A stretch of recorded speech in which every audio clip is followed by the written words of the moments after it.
I was connected.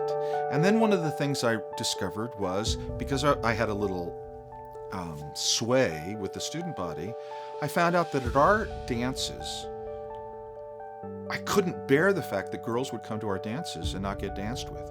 So I went to the cool guys in the school, the jocks and the happy, that all had girlfriends. I said, will you do me a favor?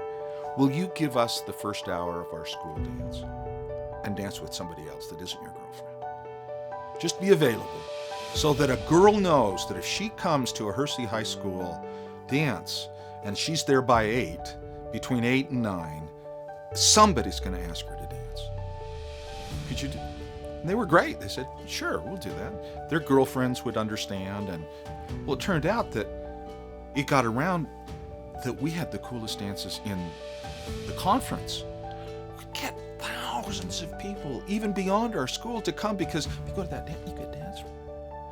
And then the other thing I thought was, I think we should all talk to God before we do anything. We should have prayer in school.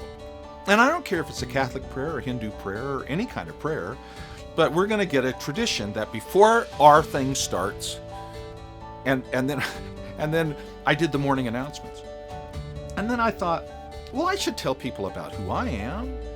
The Mormon Mike. I should, hello, this is Mormon Mike with the morning announcements, and I know you're wondering about me, and if my dad has 6 wives that I haven't told you about, and you want to know. So Sunday night at my house, come, and I want to tell you about Mormons are about. Just so you'll know. Will you come? And people would come. They would pack the place. Not because we were trying to make them members of my church, but I just said, this is my tradition, and so I can come to yours. And at the end of this year, I get to be the music man in the musical, and I'm on the tennis team, and I go down and I win a state speech contest as an original monologue guy, and I am flying. I'm the guy. Then my dad says, we're moving. He says, we're moving to New Jersey. And your mother and I have been talking about whether we should leave you here to finish up, run for re-election and finish up what you started here. And you can stay with our friends that are kind of close to the family and have always been. And you could stay here because it's going to be tough to move on your senior year. So I thought about it, and then I said, so why are you moving? Why are we moving? And then my dad did this. He goes over to the record player and he puts on a recording of a song called I Gotta Be Me, sung by Sammy Davis Jr., who my dad loved. He was a great singer. And he cranked the volume up. Whether I'm right, I've got to find out what's right for me. If I'm going to belong, I got to be me. I got to be daring to try to do it or die. I've got to be me. And my dad is kind of cranking up even louder. I gotta be me. And he said, I have been dying in this job I'm in. Michael, I'm dying.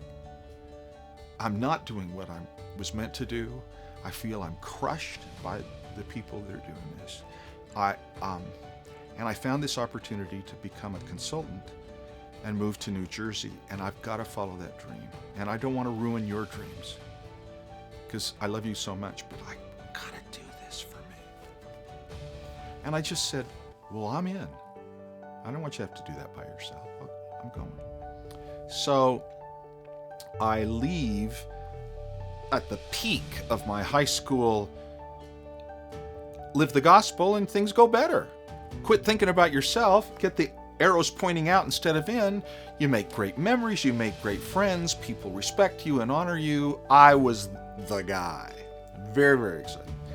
And then we moved to New Jersey, where again, there are no other members of, we didn't have chapels, we didn't have, we took rented buildings. And so I have to start all over again in this new school. And